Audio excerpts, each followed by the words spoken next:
नमस्कार दोस्तों, गार्गी क्लासेस पर आपका स्वागत है। डेट आज की 14 जुलाई 2021। देख लेते हैं इंडियन एक्सप्रेस के एडिटोरियल और आइडिया पेज से इंपॉर्टेंट आर्टिकल्स जो अभी हम डिस्कस करने वाले हैं। फर्स्ट आर्टिकल हम देखेंगे ये वाला। नेपाल में अभी प्राइम मिनिस्टर की पोस्ट पे अपॉइंटमेंट फाइनल कर दिया गया है शेर बहादुर दौबा का। ठीक है, क्या इंडिया के लिए इसके हम रिजल्ट्स देख सकते हैं, क्या इफ़ेक्ट्स देख सकते हैं, जानेंगे। दूसरा आर्टिकल है यहाँ पर रीशफल एंड डिजिटल रिफ्रेश। इस आर्टिकल में बताया हुआ है कि अभी तक जितना चाहे आप अभी कैबिनेट में जो रीशफलिंग हुई है, मिनिस्टर्स नए अपॉइंट किए गए हैं, उसके बावजूद भी बहुत सारी ऐसी चीज़ें हैं जिनको टैकल करने की ज़रूरत है। केवल चेहरे चेंज करने से परिस्थितियाँ नहीं सुधर जाती, काम करना होता है ग्राउंड लेवल पे, जानेंगे। तो दो आर्टिकल तो हो गए एडिटोरियल से। आइडिया पेज से हम फिर आर्टिकल डिस्कस करने वाले हैं, वो है ये लेटिंग द बोर्ड डाउन। इस आर्टिकल में सेबी के द्वारा रिसेंटली एक प्रपोजल डॉक्यूमेंट रिलीज़ किया गया था। उस डॉक्यूमेंट में कहा गया था कि इंडिपेंडेंट डायरेक्टर्स के अपॉइंटमेंट से रिलेटेड क्या प्रोविजंस होने चाहिए, बट फिर बाद में जो अल्टीमेटली जो रूल्स लाए गए सेबी के द्वारा, उनमें उन प्रोविजंस को बिल्कुल हटा दिया गया। तो जानेंगे वो क्या थे मुद्दे। यूएपीए एक्ट से संबंधित कुछ 2-3 नई बातें जो कि सजेस्टिव हैं, और सुप्रीम कोर्ट के, हाई कोर्ट्स के जो डिफरेंट वर्डिक्ट्स हैं या फिर डिसीजंस हैं, उनसे संबंधित बातें भी हैं, जानेंगे। कुछ 2-4 पॉइंट निकलने वाले इस आर्टिकल से। अब देखते हैं आर्टिकल्स को डिटेल में। फर्स्ट आर्टिकल है रीशफल एंड डिजिटल रिफ्रेश। इस आर्टिकल को लिखा है अपार गुप्ता एंड रोहिन गर्ग के द्वारा। देखो, काउंसिल ऑफ मिनिस्टर्स में अभी रिवैम्पिंग हुई है, चेंजेस किए गए हैं, फ्रेश फेसेस आए हैं, नए चेहरे देखने को मिल रहे हैं, नई पॉलिसी डायरेक्शन की आशा है कि हाँ कुछ नया होगा, और पॉलिसी रीसेट के भी चांसेस लग रहे हैं। पर मुद्दा ये है कि आप रीशफल करो या कुछ भी करो, नए चेहरे लेकर के आओ, क्या गवर्नेंस में जो चैलेंजेस चल रहे हैं, चैलेंजेस जो हैं ऑलरेडी एग्जिस्टिंग या पहले से जो फेस किए जा रहे हैं, वो ख़त्म हो पाएंगे? एक तो इस चीज़ पे डाउट है। दूसरा, पेंडेमिक अभी भी ख़त्म नहीं हुआ है, कितने लोगों की जानें जा चुकी है और अभी भी बहुत मुश्किलों से ज़िंदगी बितानी पॉसिबल हो पा रही है। आज गवर्नमेंट इस पेंडेमिक के चलते डिजिटल प्लेटफॉर्म्स की तरफ ज़्यादा टिल्ट दिखा रही है, हर चीज़ में डिजिटलाइजेशन की हम बात करते हैं, बट मिसफॉर्च्यून कब आता है? अनफॉर्चुनेटली हम जब हमारे खुद की रियलिटीज़ को चेक करते हैं तब थोड़े से डाउट होने शुरू हो जाते हैं, क्योंकि अभी सोशल मीडिया प्लेटफॉर्म्स की बात करो, उनके साथ में सरकार का एक टसल चल रहा है, लगातार एक लड़ाई खींचतान चल रही है, और उसमें भी सबसे पर्टिकुलर एक पॉइंट की बात करें, वो है ट्विटर के साथ में जो मुद्दा चल रहा है। ट्विटर का जो कंप्लायंस नहीं आ पा रहा है, जो आईटी रूल्स अभी रिलीज़ किए गए हैं और 26 मई उसकी लास्ट डेट थी इम्प्लीमेंट करने की, उसी के चलते आप देखो कि ट्विटर के साथ में गवर्नमेंट की नहीं सेटिंग होना, और साथ में अभी जो हमारे आईटी मिनिस्टर थे रविशंकर प्रसाद जी, उनका रिज़ाइन करना और नए आईटी मिनिस्टर के तौर पे अश्विनी वैष्णव जी का अपॉइंट होना। तो यहाँ पर हमें कुछ जो मुद्दे हैं ना, कि हम डिजिटल राइट्स की बात करते हैं, इनोवेशन इन इंडिया की बात करते हैं, तो ऐसे में कुछ मुद्दे हैं जिनको, इश्यूज़ को हमें थोड़ा एक बार एनालाइज करने की ज़रूरत है। सबसे पहली बात आती है एक्सेस की, कि हमारे यहाँ पर इंटरनेट एक्सेसिबिलिटी कितनी अवेलेबल है। तो इस चीज़ में ज़्यादा कोई डाउट ही नहीं है, क्योंकि यहाँ पर हम जो डेटा ले रहे हैं वो टेलीकॉम रेगुलेटरी अथॉरिटी का ही डेटा है, और उन्होंने ये डेटा दिया था दिसंबर 2020 में, और इनका ये कहना था कि रूरल पेनिट्रेशन रेट की अगर बात करें, कि गाँवों में जो इंटरनेट है या फिर जो आप कहोगे कि टेलीकॉम सब्सक्राइबर्स हैं, उनके नंबर्स की बात करो, तो वो अभी भी 34.69% तक ये रूरल पेनिट्रेशन रेट। सोचो, 100 में से केवल 35 जनों के पास में ही वहाँ पर इंटरनेट कनेक्शन है।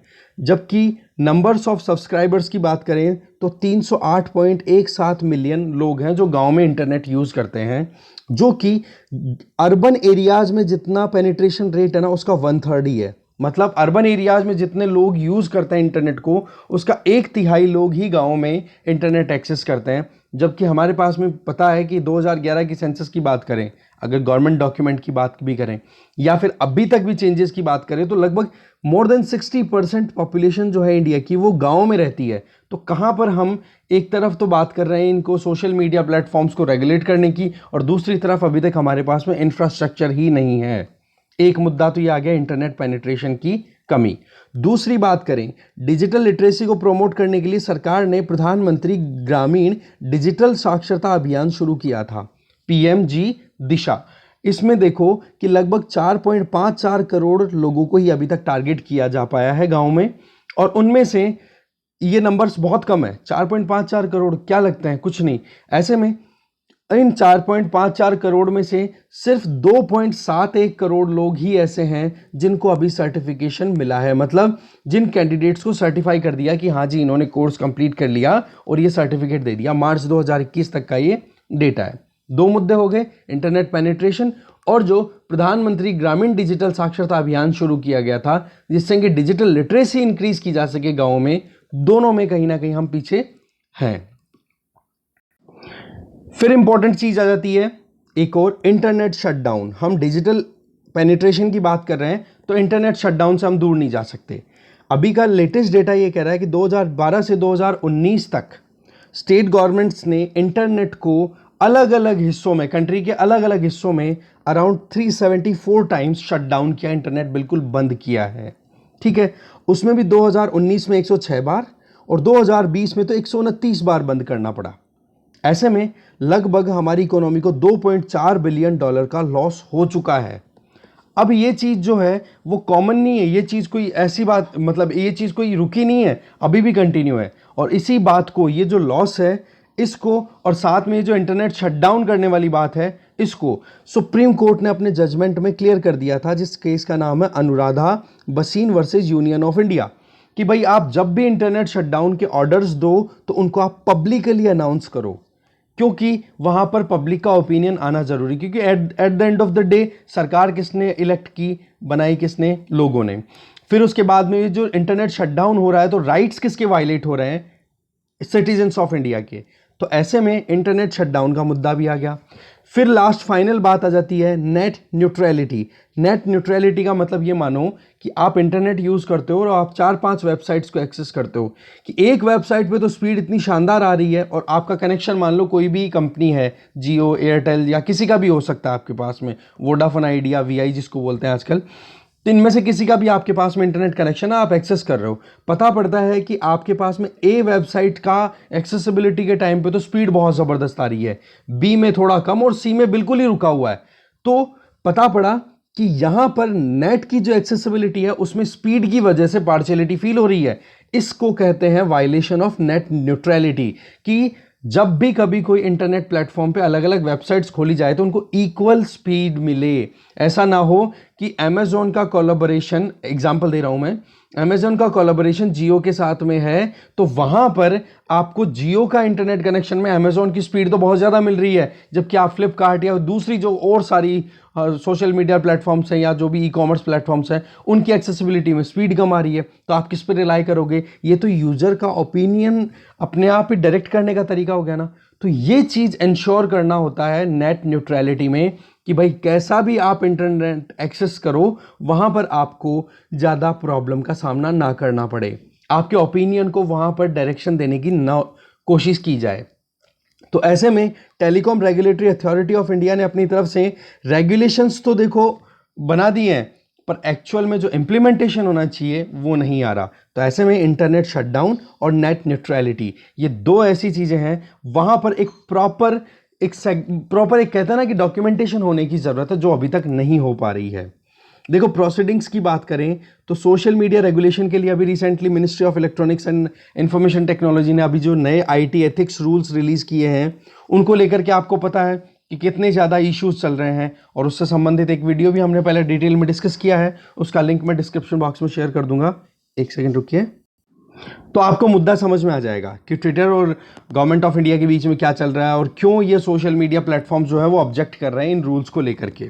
ठीक है, अब इन रूल्स को इंप्लीमेंट करने में दो मिनिस्ट्रीज कोलैबोरेट कर रही हैं, एक तो ministry of electronics and information technology और एक दूसरी ministry of information and broadcasting. अब इसमें मेथी के मिनिस्टर तो देखो वैष्णव जी हो ही गए, अब यहाँ पर आईबी के मिनिस्टर बना दिए गए अनुराग ठाकुर। तो ऐसे में इन दोनों को साथ में मिलकर के काम करना है, नंबर वन। दूसरा, इस लॉज के आने के बाद में, इन रूल्स के आने के बाद में लगातार जो डिस्प्यूट्स हैं वो राइज हो रहे हैं और डिफरेंट लगभग 14 इंडिविजुअल कॉन्स्टिट्यूशनल चैलेंजेस लगाए जा चुके हैं, मतलब कोर्ट्स में केसेस दायर किए जा चुके हैं 14 से ज़्यादा। ठीक है। अब इन आईटी रूल्स के बारे में बात करें तो ट्विटर के साथ में तो आपको पता ही है कि इंडिया में इंटरनेट और ट्विटर दोनों के बीच में हाईलाइट कितना ज़्यादा हो रहा है डिबेट, दरअसल जिससे शुरुआत हमने इस आर्टिकल की थी। तो राइटर सीधा सीधा क्या बोलना चाह रहा है राइटर्स यहाँ पे कि ये जो नए आईटी रूल्स है ना, इनको विड्रॉ करने की ज़रूरत है, नंबर 1 पॉइंट।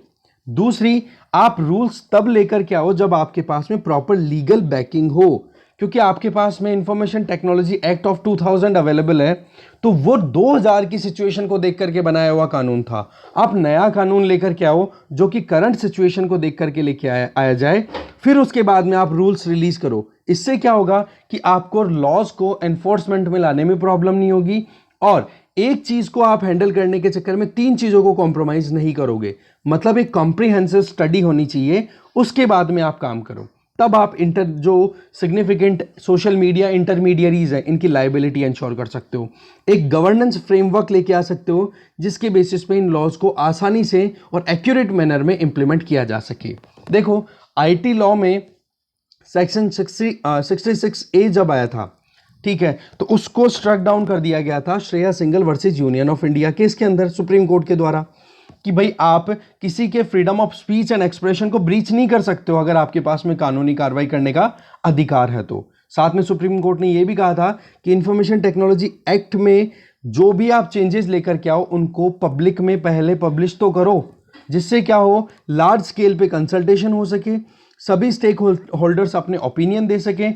इससे क्या होगा कि एक तो पेपर में आप कॉम्प्रिहेंशन में या फिर एक ब्रॉडर पर्सपेक्टिव में उसमें चेंजेस ला पाओगे, और साथ में फ्यूचर भी इंश्योर कर पाओगे कि आप चाहते क्या हो देश के अंदर, ठीक है। तो इसमें पार्टिसिपेटिव मैनर में काम हो पाएगा, वो ज़्यादा अच्छा रहेगा, ठीक है।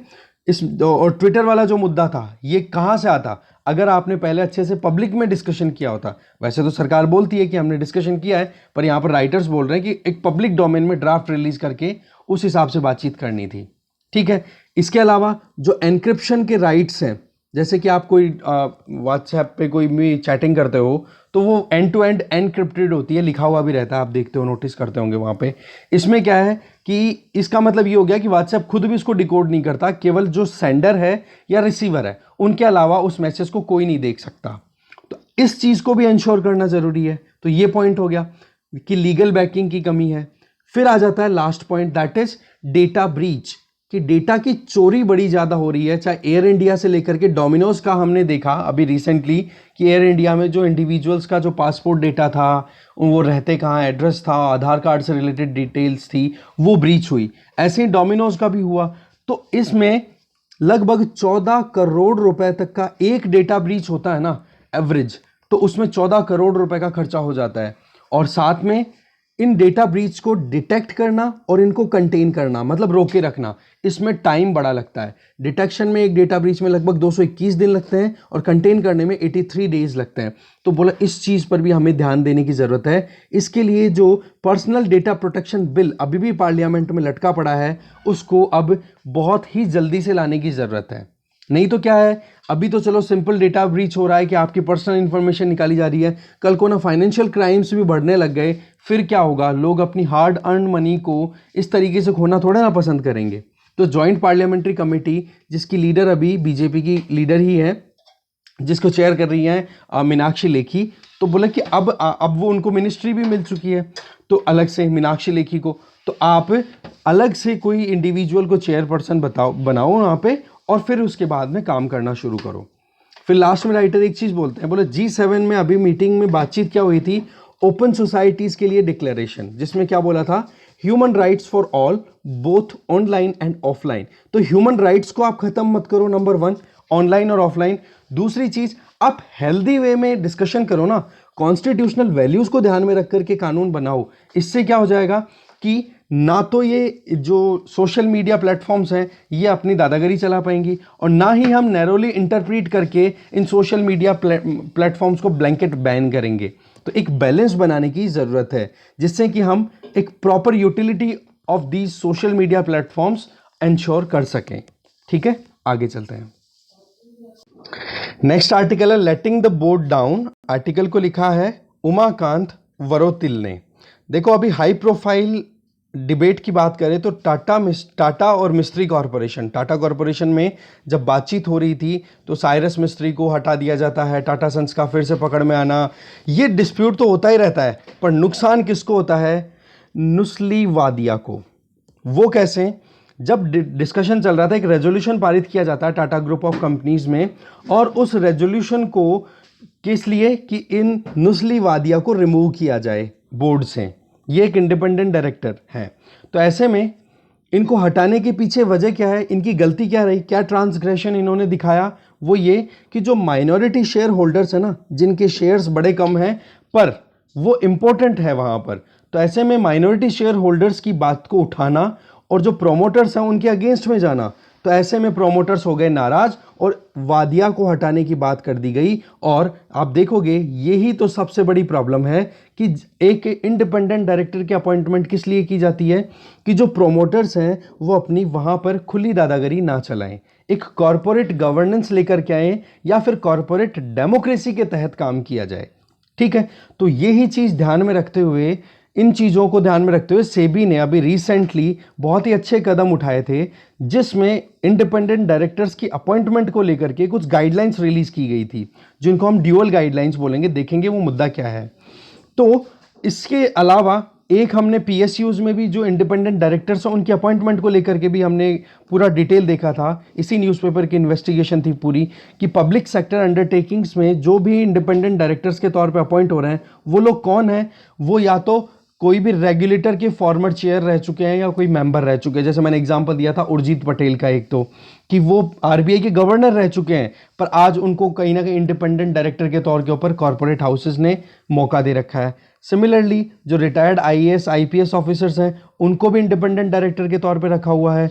ऐसे ही जो अभी रूलिंग पार्टी है बीजेपी सेंट्रल गवर्नमेंट में, उनके एसोसिएटेड लोग हैं वो पीएसयू में इंडिपेंडेंट डायरेक्टर के तौर पे काम कर रहे हैं। जबकि नाम से क्या फील होता है इंडिपेंडेंट डायरेक्टर का कि वो लोग जो माइनॉरिटी स्टेक होल्डर्स हैं, शेयर होल्डर्स हैं, उनके इंटरेस्ट को प्रोटेक्ट करेंगे और उन्हीं डिसीजंस को आगे प्रमोट करने की कोशिश करेंगे जो कि पूरी कंपनी के लिए फेवरेबल हो, ना कि प्रोमोटर्स के लिए। जैसे हमने एक आर्टिकल भी देखा था कि आज के टाइम पे कॉरपोरेशन की अगर बात करें तो उसमें जैसे अमेजोन का केस बताया था, जहां पे जेफ बेजोस का जो शेयर थे वो 14% के अराउंड थे अमेजोन में, जबकि वो प्रोमोटर है, चेहरा है उसका अमेजोन का। ऐसे ही अलीबाबा की बात करो तो जैकमा के वहां पर शेयर है 13% के लगभग, बाकी बचे हुए दूसरे इन्वेस्टर्स हैं।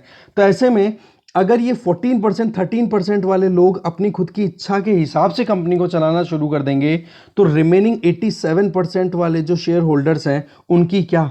अब उसमें भी अगर 50% के लगभग माइनॉरिटी शेयर होल्डर्स हैं तो उनके इंटरेस्ट को प्रोटेक्ट करने के लिए ही तो इंडिपेंडेंट डायरेक्टर्स को अपॉइंट किया जाता है ना। तो सिंपल मेजोरिटी के बेसिस पे अपॉइंटमेंट और उनके रिमूवल, इस चीज को हटा करके सेबी ने अपनी तरफ से गाइडलाइंस दी थी, जिसमें ये कहा था ये एक स्पेशल प्रोसीजर फॉलो किया जाएगा जिसके तहत अपॉइंटमेंट होगी और उसी के तहत रिमूवल कर दिया जाएगा। तो ऐसे में अभी तक तो क्या है कि सिंपल मेजोरिटी की बेसिस में ज्यादा पावर किसकी चलेगी, जो प्रोमोटर्स है, जिनका ज्यादा इन्वेस्टमेंट होया हुआ है। तो वो लोग क्या करते हैं कि अपनी इच्छा से ही अपने जानकार लोगों को ही इंडिपेंडेंट डायरेक्टर के तौर पे वहां पर अपॉइंट कर देते हैं। पर क्या इंडिपेंडेंट डायरेक्टर फिर वो इंडिपेंडेंटली काम कर पाएंगे? वो तो कॉन्फ्लिक्ट ऑफ इंटरेस्ट आ जाएगा उनके सामने।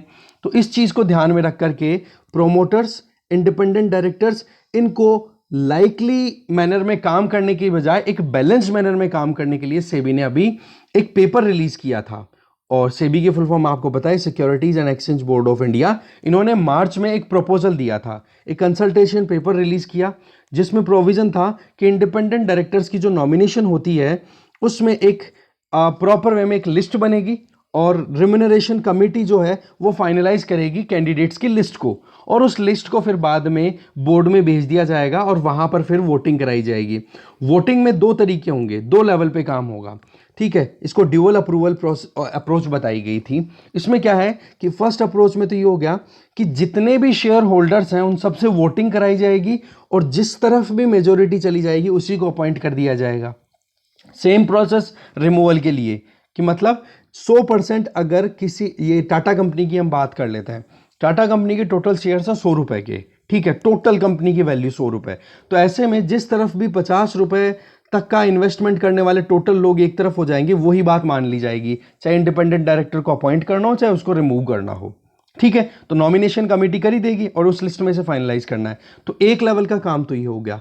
ठीक है, इसमें क्या होगा, यहां पर 100% वाला मतलब सभी शेयर होल्डर्स अगर पार्टिसिपेट कर रहे हैं तो यहां पर देखो प्रोमोटर्स की मेजोरिटी, प्रोमोटर्स का इन्फ्लुएंस ज्यादा रहता है, तो प्रोमोटर्स की बात रह गई यहां पे।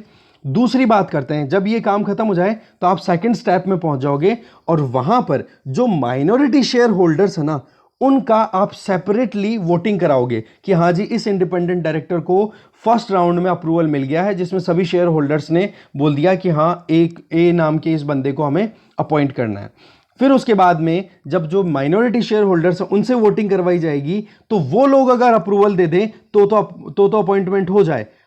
और इससे क्या हो गया कि माइनॉरिटी शेयर होल्डर्स की भी इंटरेस्ट को आपने प्रोटेक्ट कर दिया। मतलब आप किस पे काम कर रहे हो, सेकंड में मेजॉरिटी ऑफ माइनॉरिटीज, कि माइनॉरिटी जो जिस तरफ फेवर कर दें उसके बाद में सेकंड अप्रूवल हो जाएगा, फिर अपॉइंटमेंट कर दो। सेम चीज आप रिमूवल के लिए भी अप्लाई कर सकते हो। अब मान लो कि फर्स्ट राउंड और सेकंड राउंड में अगर कॉन्फ्लिक्ट आ रहा है तो आप इन 2 स्टेप टेस्ट को एक बार थोड़े दिन के लिए होल्ड कर दो, 90 दिन का कूलिंग ऑफ पीरियड रखोगे, फिर दोबारा से जो नए नाम आप लेकर के आना चाहते हो या फिर वही नाम जिन नामों को यहां पर रिजेक्शन हुआ था या कॉन्फ्लिक्ट में आए थे, उन्हीं नामों को 90 दिन के बाद में दोबारा लेकर के आओ और बातचीत कराओ। और उसमें फिर प्रोविजन रख दिया 75% मेजोरिटी का।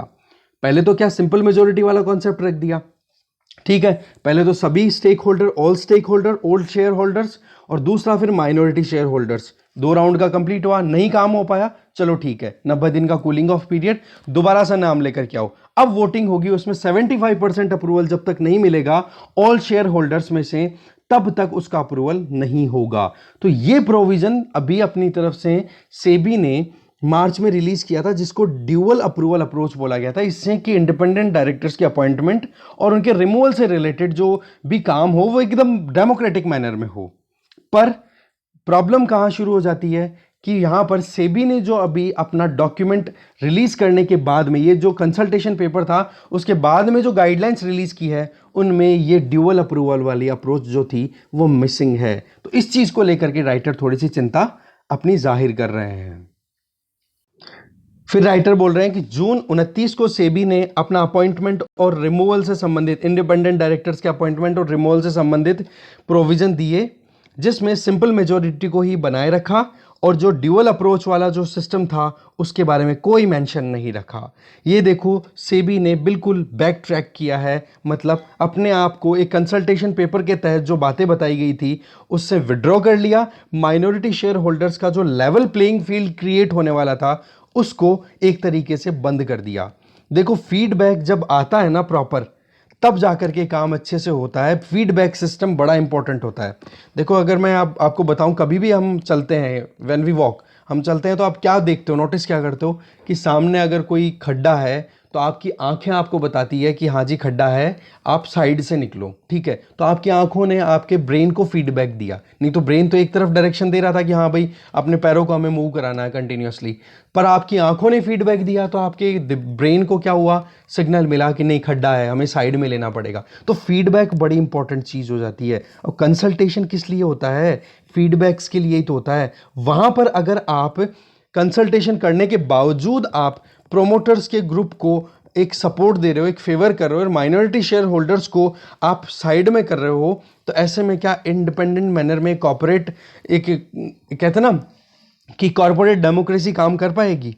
तो ये अपने आप में बहुत बड़ा मुद्दा है, क्योंकि ड्यूअल अप्रूवल सिस्टम जो था ना, इसमें एक बैलेंस्ड मैनर में हमने देखा कि जब पूरे वोटर्स की, पूरे शेयर होल्डर्स की वोटिंग हो रही थी फर्स्ट राउंड में, उसमें देखो प्रोमोटर्स की डोमिनेंस तो रहती है, तो प्रोमोटर्स की बात भी रह गई। और सेकंड राउंड जो था उसमें था कि हाँ माइनॉरिटीज़ जो हैं वो वोट करेंगी, और जो भी माइनॉरिटीज़ मेजॉरिटी के बेसिस पे कह देंगी ना कि हाँ जी हम इस बात को फेवर कर रहे हैं, उस बात को मान लिया जाएगा। और अगर फर्स्ट राउंड और सेकंड राउंड में कॉन्फ्लिक्ट आता है तो फिर थर्ड राउंड के लिए प्रोविजन थे ना कि 75%, मतलब 90 दिन के कूलिंग ऑफ पीरियड के बाद में कि हाँ 75% जब तक वोटिंग मिलेगी नहीं तब तक इंडिपेंडेंट डायरेक्टर्स का अपॉइंटमेंट नहीं होगा।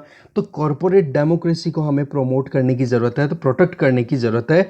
रूल, मेजॉरिटी रूल प्रिंसिपल पे हमने काम किया, जिसमें प्रोमोटर्स और माइनॉरिटी शेयर होल्डर्स दोनों की प्रोटेक्शन हो गई। देखो जो लोग यहाँ से आप देखो कि जो लोग ड्यूअल अप्रूवल वोटिंग सिस्टम को रिजेक्ट कर रहे हैं उनका कहने का पॉइंट क्या क्या आता है। फर्स्ट तो ये कि जो एक फिलोसॉफिकल प्रोटेस्टेशन है, मतलब कि वो आइडियोलॉजिकली प्रोटेस्ट करना चाह रहे हैं, वो ये कि जो माइनॉरिटी होगी वो कहीं ना कहीं मेजॉरिटी को, ये जो प्रोमोटर्स हैं इनको साइड कर देंगी। तो ऐसे में माइनॉरिटीज़ और मेजॉरिटी के लिए तो एक बैलेंस बनाया गया था। आप कैसे कह सकते हो कि माइनॉरिटी की यहाँ पे दादागिरी चलनी शुरू हो जाएगी? प्रोमोटर्स को भी तो पूरा मौका मिल रहा है ना। दूसरा जो कंसर्न है, जो इस ड्यूअल सिस्टम को जो ऑब्जेक्ट कर रहे हैं वो लोग, वो ये कि आप ज़्यादा पावर माइनॉरिटी शेयर होल्डर्स के हाथ में दे दोगे, जो कि फिर बाद में काउंटर प्रोडक्टिव हो जाएगा और माइनॉरिटी अपनी टायरनी या टिरेनी ज़्यादा चलाने, अत्याचार करना शुरू कर देंगे। तो इस चीज़ को आप देखो कि बोर्डरूम में जो भी काम होगा, जो भी बातचीत होगा, उसमें ड्यूअल अप्रूवल सिस्टम में आपने इंडिपेंडेंट डायरेक्टर्स को और साथ में जो प्रोमोटर्स उनको इक्वल राइट दिया है। 2 राउंड में आप डिस्कशन की बात करते हो। और इसके अलावा माइनॉरिटी शेयर होल्डर्स के साथ में जो अत्याचार होता है उसका कौन जिम्मेदार होगा? उसकी प्रोटेक्शन की भी तो ज़रूरत है ना। तो ऐसे में अगर फर्स्ट राउंड में ऑल शेयर होल्डर्स हैं तो प्रोमोटर्स की बात हो गई, सेकेंड राउंड में फिर मेजॉरिटी ऑफ द माइनॉरिटी की बात कर रहे हो तो माइनॉरिटीज़ की बात भी रह गई। तो आप कैसे कह सकते हो? बस प्रॉब्लम क्या है, देखो जी, केवल कंसेंसस की कमी है सारे कैंडिडेट्स में, बाकी प्रॉब्लम ज़्यादा कुछ है नहीं। तीसरा इशू जो कि इस ड्यूअल प्रोसेस को, ड्यूअल अप्रूवल वाली अप्रोच को ऑब्जेक्ट करने वाले लोग हैं, वो ये कि शेयर होल्डर्स की अपैथी। मतलब ये कि ज़्यादातर जो सवाल ये है कि माइनॉरिटी शेयर होल्डर्स जो हैं वो इन्फॉर्म्ड मैनर में और मीनिंगफुल चॉइस कर पाएंगे। देखो सवाल सबसे बड़ा ये अपने आप में वाकई में है कि माइनॉरिटी शेयर होल्डर्स हैं, अगर उनको वोटिंग राइट्स दे दिए जाते हैं प्रॉपर, ठीक है, जैसे सेकेंड राउंड की हमने बात की थी, यहाँ पर ये देखिए आपके सामने सेकंड राउंड की हमने बात की थी। इस सेकंड राउंड में जो माइनॉरिटी शेयर होल्डर्स होंगे, क्या वो सोच समझ करके वोट दे पाएंगे? क्योंकि वो लोग तो केवल इन्वेस्ट कर देते हैं और फिर उसके बाद में पैसिव हो जाते हैं, एक्टिव नहीं होते। ठीक है कि हाँ जी, जो प्रोमोटर्स हैं, जो भी बोर्ड डिसाइड करेगा वो उनका एक्सेप्टेबल होता है और उसमें वो दिमाग लगाते हैं कि कैसे भी करके हमें तो 2 रुपये बनने चाहिए हमारे तो। ठीक है, तो जो अपैथी है ना, जो बिना सोचे समझे काम करने का तरीका है, या फिर वो ज़्यादा दिमाग ही नहीं लगाते इन चीज़ों के ऊपर, तो वहाँ पर जो भी इस ड्यूअल अप्रूवल को ऑब्जेक्ट करने वाले लोग हैं, ऑब्जेक्शन करने वाले लोग हैं, उनको एक और सपोर्ट मिल जाता है कि आप उनकी एजुकेशन बढ़ाओ।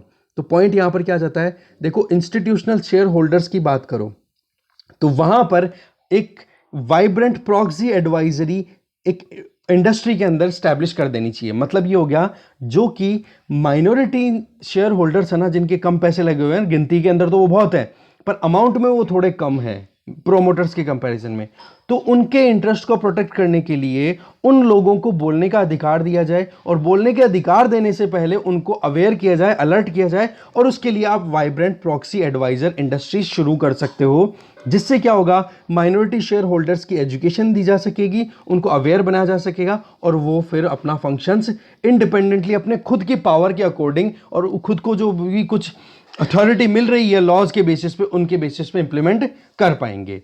तो ऐसे में देखो, अपॉइंटमेंट हो चाहे रिमूवल सिस्टम हो, ये इंडिपेंडेंट डायरेक्टर्स को अंडरमाइन करना गलत बात होगी। कॉर्पोरेट बोर्ड्स में इनकी इंडिपेंडेंसी रेगुलर बनी रहनी चाहिए और ये एक अपॉर्चुनिटी थी जब security and exchange board of India ने इस अपॉर्चुनिटी को मिस कर दिया। तो देखो यहाँ पर माइनॉरिटी के इंडिपेंडेंस को और जो इंडिपेंडेंट डायरेक्टर्स हैं उनके इंडिपेंडेंस को हमें प्रोटेक्ट करने की ज़रूरत है, तब जाके इंडियन कॉर्पोरेट गवर्नेंस जो है ना वो सही दिशा में चल पाएगी। ठीक है, तो ये था पूरा मुद्दा, आगे चलते हैं। नेक्स्ट आर्टिकल है यूएपीए से संबंधित, चंदर उदय सिंह के द्वारा लिखा हुआ आर्टिकल है। देखो बहुत सारे केसेस हमने देखे जिसमें 6 मार्च 2021 को 127 इंडियन मुस्लिम्स को टेरर के चार्जेस के तौर पे सूरत में जब वो इकट्ठे होते हैं और उनको पकड़ा जाता है, फिर बाद में एविडेंसेस ना मिलने के चक्कर में उनको फ्री किया जाता है। यूएपी एक्ट, जिसको हम बोलते हैं unlawful activities prevention act of 1967, इसके तहत सिमिलरली एनआईए ने मुंबई के 2 बंदों को छोड़ा। ठीक है, एक तो मोहम्मद इरफान गौस और एक हो गया इलियास मोहम्मद अकबर। उनको 9 साल तक जेल में रखा गया और उनके खिलाफ में प्रॉपर एविडेंसेस ना मिलने के चलते उनको छोड़ा गया। सेम चीज़ आप आगे देख लो, मोहम्मद हबीब फ्रॉम त्रिपुरा, उनके साथ में होती है। ऐसे ही केस पे केस, स्टैन स्वामी की अभी डेथ हुई है वो भी हमने देखा। ये सारे के सारे किस केस के, किस एक्ट के अंदर हुए हैं केसेस? ये सारे हैं यूएपीए 1967, जो कि हमने लेगेसी फॉलो की थी कॉलोनियल पीरियड की। ब्रिटेन के अंदर तो इस तरीके के कानूनों को हटा दिया गया, पर हमारे यहाँ पर अभी भी इस लेगेसी को ख़त्म नहीं किया, कॉलोनियल लेगेसी कंटिन्यू बनी हुई है। आप देखोगे कि इस चीज़ में सबसे ज़्यादा नुकसान क्या है कि आपने पकड़ तो लिया लोगों को, फिर उसके बाद में उनका कन्विक्शन भी नहीं कर पा रहे हो, ना आप एडजुडिकेट कर पा रहे हो कि हाँ जी वो सही है या गलत है, वाकई में वो टेररिस्ट एक्टिविटीज़ कंडक्ट कर रहे थे कि नहीं। उसके चलते आप इतना ज़्यादा डिले कर देते हो कि टाइम डिले होने के चलते फिर उनके 10 साल, 9 साल, 5 साल ज़िंदगी के ख़त्म। अब वो क्या करेंगे? कुछ नहीं करेंगे। ऐसे में यहाँ पर राइटर जो हैं वो कर रहे हैं यहाँ पर फेवर कॉम्पनसेशन की, कि जो कुछ भी नुकसान हुआ है उसका हर्जाना सरकार भुगते। हमारे यहाँ पर सुप्रीम कोर्ट और हाई कोर्ट्स को रिट ज्यूरिसडिक्शन प्रोवाइडेड है। आर्टिकल 32 में सुप्रीम कोर्ट को और आर्टिकल 226 में हाई कोर्ट्स को इस चीज़ की ज्यूरिसडिक्शन अवेलेबल है कि हाँ जी अगर कोई भी सरकारी काम ढंग से नहीं हो रहा है तो वहां पर वो, या फिर कोई भी इंडिविजुअल के खिलाफ अगर कोई भी गड़बड़ हो रही है या कॉन्स्टिट्यूशनल बेसिस पे काम कंडक्ट नहीं हो रहे हैं, तो ऐसे में सुप्रीम कोर्ट और हाई कोर्ट्स अपनी तरफ से इंटरवीन कर सकते हैं। पर वहां पर भी कोई कंपनसेट करने का प्रोविजन नहीं है, कंपनसेशन के लिए रिकमेंडेशन नहीं दे सकते हाई कोर्ट, सुप्रीम कोर्ट। तो ऐसे में डीके बसु ने भी 1997 में अपनी तरफ से न्यूजीलैंड और आयरलैंड के कुछ डेवलपमेंट्स को ध्यान में रखते हुए कहा कि जहां पर भी आप अक्यूज्ड को अरेस्ट करते हो और अरेस्ट करने के बाद में कई सालों तक अगर आप वर्डिक्ट नहीं दे पाते हो, तो ये गलती उस अक्यूज्ड की नहीं है, ये गलती है सिस्टम की। तो सिस्टम को इसका हर्जाना भुगतना चाहिए, ठीक है? क्योंकि वो लोग अगर 9-9 सालों तक अगर जेल में रह रहे हैं और पता पड़ता है कि उनके खिलाफ में एविडेंस ही नहीं है, और फिर ये कह करके छोड़ देते हो कि हाँ जी उनके खिलाफ में एविडेंस नहीं है तो अब इनको जेल में मत रखो, तो उनके 9 साल कौन देंगे जिंदगी की? ये बताओ आप। तो उनकी क्या गलती थी इस केस के अंदर? तो ऐसे में कॉम्पनसेशन वाला प्रोविजन है ना, उस पर मेन फोकस किया जा रहा है। यहां पर आप देखो, दिल्ली हाई कोर्ट ने बबलू चौहान का केस है 2017 का, सुप्रीम कोर्ट ने रघुवंश देवचंदन बशीन का केस है। दोनों में एक चीज कही, और साथ में जो हमारा लॉ कमीशन है उसकी 277वीं रिपोर्ट आई 2018 में, उसमें एक ही चीज कही कि कम से कम भी नहीं ना तो 50 लाख रुपए तक का आप कॉम्पनसेशन प्रोवाइड करो अगर आप कहीं पर भी गड़बड़ करते हो तो। क्योंकि वहां पर निर्दोष लोगों को अगर आप जेल में डालते हो और इनका कन्विक्शन आपसे होता नहीं है, एविडेंस आपसे कलेक्ट नहीं होते, तो उनका जो ह्यूमन राइट्स, उनका जो टाइम खत्म हुआ है जिंदगी का, वो कौन कॉम्पनसेट करेगा? तो ये चीज यहां पे मेन बताई जा रही है। बाकी इंग्लैंड के केसेस बताए जा रहे हैं, इंडिया के केसेस भी बताए जा रहे हैं कि पंडित गया प्रसाद वर्सेस भगत सिंह, और इसके अलावा बाल बहादुर सिंह वर्सेस बद्री शाह। इन केसेस में भी क्या था, इसी तरीके से जेल में डाल दिया जाता है, वो बेल के लिए अप्लाई करते रहते हैं, कोई उनकी बात नहीं सुनी जाती, और कॉम्पनसेशन के लिए और बोल तो दिया जाता है पर इम्प्लीमेंटेशन में कुछ है ही नहीं। तो ये प्रोविजन है, क्योंकि आप शक के दायरे पे ही लेकर के आप इस तरीके के एक्ट्स को अप्लाई करते हो, और ऐसे में अगर किसी इंडिविजुअल के 10 साल, 5 साल, 9 साल अगर ख़त्म हो जाए, तो अगर वो मानो यूपीएससी का एस्पिरेंट हो तो उसकी तो ज़िंदगी ख़राब हो गई, या आप किसी और चीज़ के लिए उनके घर वालों की ज़िंदगी ख़राब हो जाती है, वो 9 साल कौन देगा उनको? ये सवाल है। तो इसके लिए कंपनसेट करने की बात की जा रही है इसमें, ठीक है? आगे चलते हैं। नेक्स्ट आर्टिकल है, देखो, बैक इन द हाउस। इस आर्टिकल में नेपाल में जो भी पॉलिटिकल टर्मोइल चल रहा है उसको थोड़ी सी शांति मिलती हुई दिखाई दे रही है। वो ये कि वहाँ के सुप्रीम कोर्ट ने शेर बहादुर दौबा को इंस्टॉल किया है प्राइम मिनिस्टर के तौर पे। देखो, अभी वहाँ के सुप्रीम कोर्ट ने ये डिसीजन दिया ना, तो इसके चलते अब देखो आसपास के जैसे इंडिया, चाइना, यहाँ के जो पॉलिटिकल क्लास है ना, उनको अपने पत्ते खेलने का मौका नहीं मिला है, ठीक है? एक तो ये चीज़, क्योंकि वहाँ के जुडिशरी ने फाइनल किया है कि केपीएस ओली जो है वो अब सरकार नहीं बना सकते, क्योंकि दौबा के पास में 275 का जो हाउस है वहाँ पर पार्लियामेंट का, उसमें से 149 पार्लियामेंटेरियंस जो हैं वो सपोर्ट कर रहे हैं। 149 का मतलब डबल करते हैं आप देखोगे 298 हो गया, तो वो तो एकदम क्लियर मेजोरिटी में है। तो ऐसे में दौबा जी को वहाँ पर प्राइम मिनिस्टर बना दिया। ये कांग्रेस के लीडर हैं और इनके रिलेशनशिप इंडिया से अच्छे खासे रहे हैं, और ये इंडिया की विजिट पे लास्ट आए थे 2017 में। फिर उसके बाद में तो देखो ये पीएम ओली जो है वो बन जाते हैं। पीएम ओली का जो इंक्लिनेशन है वो ज़्यादा रहता है किसके साथ में? चाइना के साथ में। अब देखो, हम खुश तो हो सकते हैं कि हाँ जी चलो ठीक है कि अभी नेपाल में जो भी प्राइम मिनिस्टर बने हैं उनके रिलेशन हमारे साथ में अच्छे रहे हैं, पर इसका मतलब ये नहीं है कि एक तरफ तो मतलब कि वो चाइना को पीठ दिखा देगा नेपाल, ऐसा बिल्कुल भी नहीं है।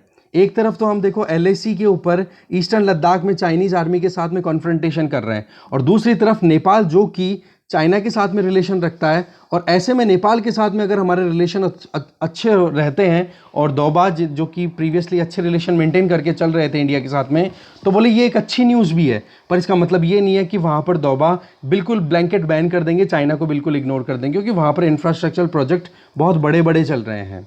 तो पॉइंट क्या था यहाँ पर हमारे देखने के लिए कि बात ऐसी है कि इंडिया का देखो जो हैंड वहाँ पर पॉलिटिक्स में चल सकता था, वो चलने के चांसेस बिल्कुल खत्म हो गए, क्योंकि सुप्रीम कोर्ट ने अभी उनको अपॉइंट किया है प्राइम मिनिस्टर को, नंबर 1 वहाँ की सुप्रीम कोर्ट ने। नंबर 2 पॉजिटिव बात यह है कि दोबा जो है वो इंडिया के साथ रिलेशन पहले अच्छे रख चुके हैं, तो ये अच्छी बात है कि हम एक तरफ चाइना के साथ में कॉन्फ्रंटेशन कर रहे हैं लद्दाख में, तो दूसरी तरफ हम नेपाल जैसे कंट्री के साथ में रिलेशनशिप अगर अच्छे होते हैं तो एक बैलेंस क्रिएट हो सकता है, कम से कम एक आशा की किरण तो दिख ही रही है। तीसरी बात, क्या नेपाल चाइना को बिल्कुल डिस्कार्ड करके इंडिया की तरफ आएगा? जी बिल्कुल भी नहीं, क्योंकि वहाँ पर बहुत ज़्यादा इन्वॉल्वमेंट हो चुका है चाइना का। रही सही में आज इकोनॉमिक शटडाउन की बात करो, नेपाल बहुत ज़्यादा परेशान हो रहा है, क्योंकि वो टूरिज्म इंडस्ट्री बेस्ड ज़्यादा वहाँ की इकोनॉमी काम करती है। पैंडेमिक की सेकेंड वेव जिस तरीके से इंडिया को बर्बाद करके गई है, बहुत लोगों की जानें गई हैं, उसी तरीके से वहाँ पर नेपाल में भी हुआ है। और अभी भी वहाँ पर चलो केसेस तो कम होने लगे हैं, पर वही बात है, टूरिज्म इंडस्ट्री इकोनॉमी ये बहुत बड़ा चैलेंज बन के निकल के आ रही है। तो पॉइंट क्या है कि दोबा जो है ना, वो देखो अब जो भी परिस्थितियाँ इनको सही से टैकल करे, और इंडिया को भी कोऑपरेट करने की पूरी कोशिश करनी चाहिए। ये चीज़ें आप सजेस्टिव मैनर में लिख ही सकते हो, राइट। तो इस तरीके से इस डिस्कशन में कुछ इतने ही आर्टिकल्स थे वो हमने देख लिए। Thank you very much for watching this video.